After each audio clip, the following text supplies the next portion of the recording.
Hello, my name is Emily Bailey. I take burgers apart to eat them, and I am neurodivergent.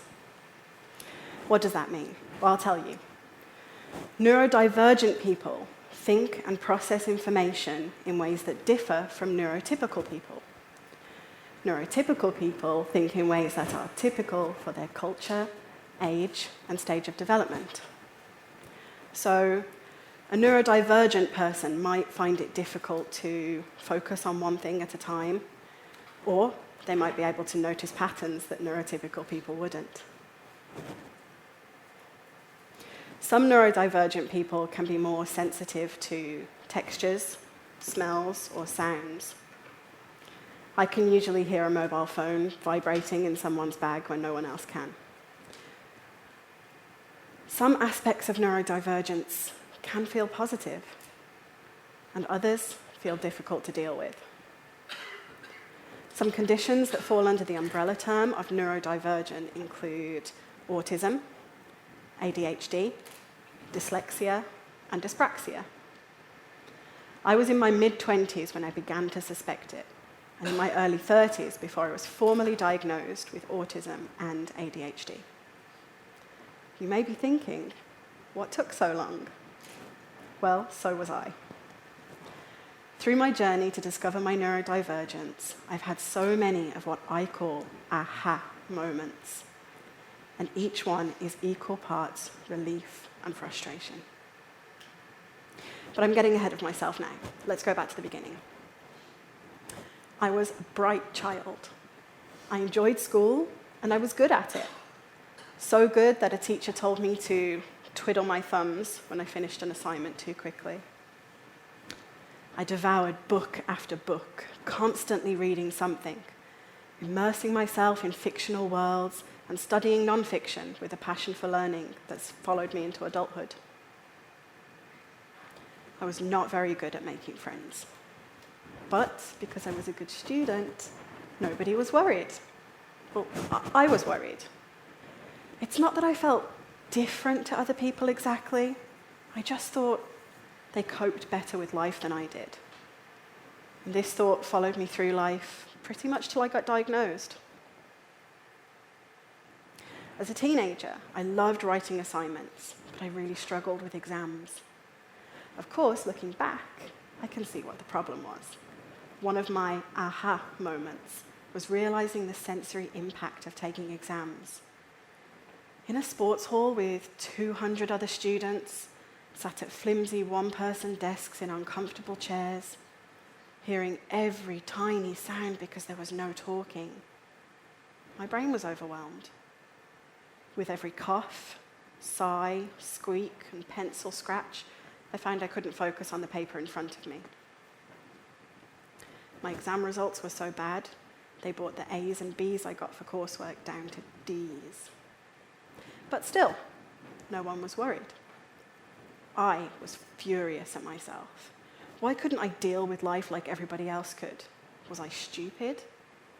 Broken? Something was wrong, and I was convinced it was my fault. So I stayed quiet.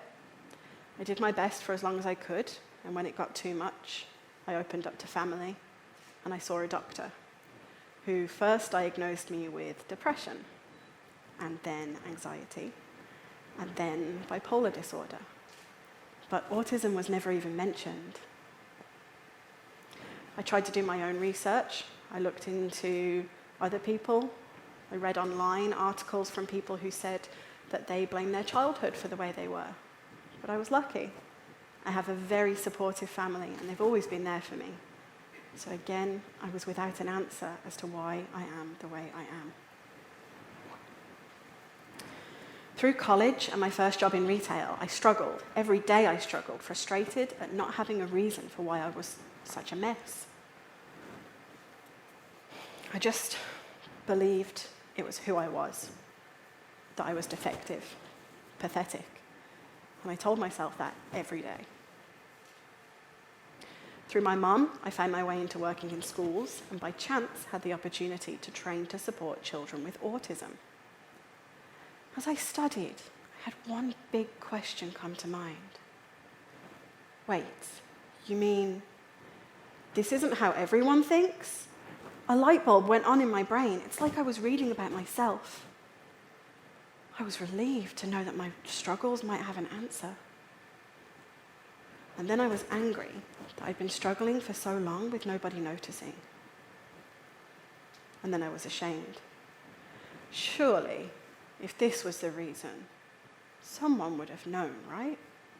With all the doctors I saw, every mental health assessment I took, surely, if this was the answer, they would have known, right? So, my relief was short-lived. I continued to read and research autism, but I kept it quiet. I'd spent so long thinking that this was my fault. It was difficult to let go of that idea. As I studied more to support the children I worked with, I learned about something called masking. Masking is a conscious or unconscious coping mechanism that many neurodivergent people do. They hide their neurodivergent traits and actively display social behaviors they believe they should. I learned that neurodivergent children often watch their peers to learn how to react or behave in a situation. And when I learned this, I thought, well, isn't that how everyone learns how to behave? I now know that the reason I find social situations and meeting new people so exhausting is because I am masking.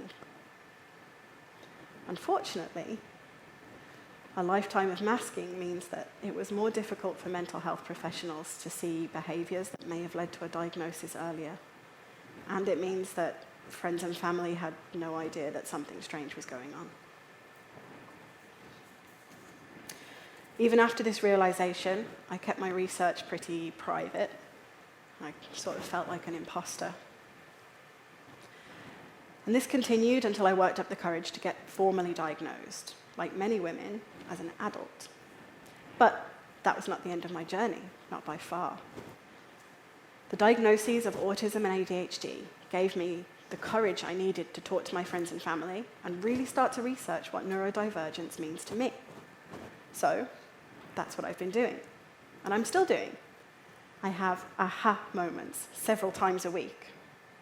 And through building a network of like-minded people on social media and interacting with other neurodivergent people, I find reasons for many of my feelings, thoughts, and behaviors. I've even discovered reasons for things I had no idea could be related to neurodivergence. For example, as long as I can remember, I've taken burgers apart to eat them. I eat them one component at a time, and I've never really thought about why, until I read about sensory input and food.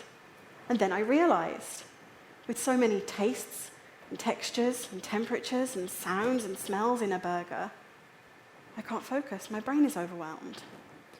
I can't focus on the burger as a whole because my brain is distracted by cold, crunchy lettuce and hot, juicy beef and warm, melted cheese and sweet tomatoes and sour pickles and spicy mustard, and I lose the whole because my brain jumps between all the parts. This is a fairly superficial example of the kind of realizations I've been having, but the theme is the same. I've been trying to live life by a set of rules that were not written for me. It's kind of like I've been trying to bake a cake, but while everyone around me is following a recipe, all I've got is instructions to build a bookshelf. And they're in Swedish. My diagnosis was my turning point. Don't get me wrong, I still struggle, but every day I'm building that catalogue of coping mechanisms, strengths and weaknesses, and success tactics. The big difference now is that I don't blame myself for the way my brain works. I don't blame anyone, or anything really. I am neurodivergent. And while that brings challenges in a world built for neurotypical people, it also brings opportunities and strengths. I'm creative. I can often see a solution to a problem that might not occur to other people. I'm good with children, guiding their creativity without leading them, and I find it easy to pick up sign language. Due to the nature of ADHD, I have a little bit of knowledge and skill in many things. I can name all the kings and queens of England in order. I can make resin jewellery, bake pretty good cakes, and knit a hat. Well, half a hat so far. My point is that now I have a direction to move in. My life is improving. Through discussion and research, I've discovered ways to help me cope with the difficulties my neurodivergence brings me. I now have tools and strategies to help with sensory issues. When a room is too bright, I put sunglasses on until I feel better. When office noise or the sound of a vacuum cleaner gets too much, I put music on to help me focus. There's a space in the staff room freezer where I keep cold packs for when I get too hot to think straight. And I keep a bottle of essential oils in my desk drawer because I find certain smells overwhelming. It's easier for me to focus on one thing if I have some sensory input to keep the noisy parts of my brain busy. So when I'm following directions to go somewhere, I tap my fingertips together. And if I have to talk to a group of people, then I need to do something with my hands, like click a pen or play with slime. I've also started balancing my energy. And by that, I mean noticing what gives me energy and what takes a lot of energy. So meeting new people takes a lot of energy for me, but spending time with friends and family gives me energy. Finding this balance helps me go through my days without getting emotionally burnt out or feeling overwhelmed and shutting down. These small coping strategies help me go through my day feeling more comfortable. And what did I do before I had these coping strategies? Well, I felt uncomfortable. But look at how long it took to get here. It's this way for many women because fewer females than males are diagnosed as young children. The theories about this say that it's because the diagnostic tools are more geared towards the way boys with autism present. So fewer girls get noticed because they present differently. These theories say that the diagnostic tools are more geared towards boys because autism is more common in males than females. Well, if you look at the numbers, it looks like that's true. Currently, 3 boys are diagnosed for every 1 girl.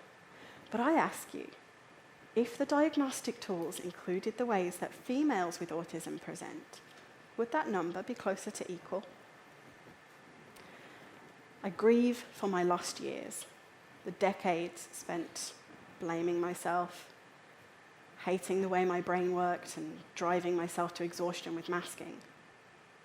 I can't let go of the thought of what I might have achieved had I known about my neurodivergence earlier.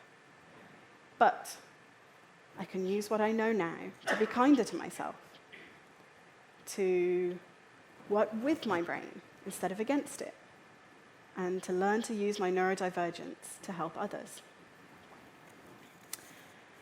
While working in Japan, I have written and illustrated more than 40 storybooks to help children learn English. I want to use this experience to help children understand neurodivergence. I intend to write books that will help neurodivergent and neurotypical children navigate the differences between their brains and see how those differences can be beautiful, creative, and beneficial to the world. I see the need to share my experiences so that maybe one little girl might avoid blaming herself for the way her brain works. With that goal in mind, I will continue discovering my neurodivergence. Thank you.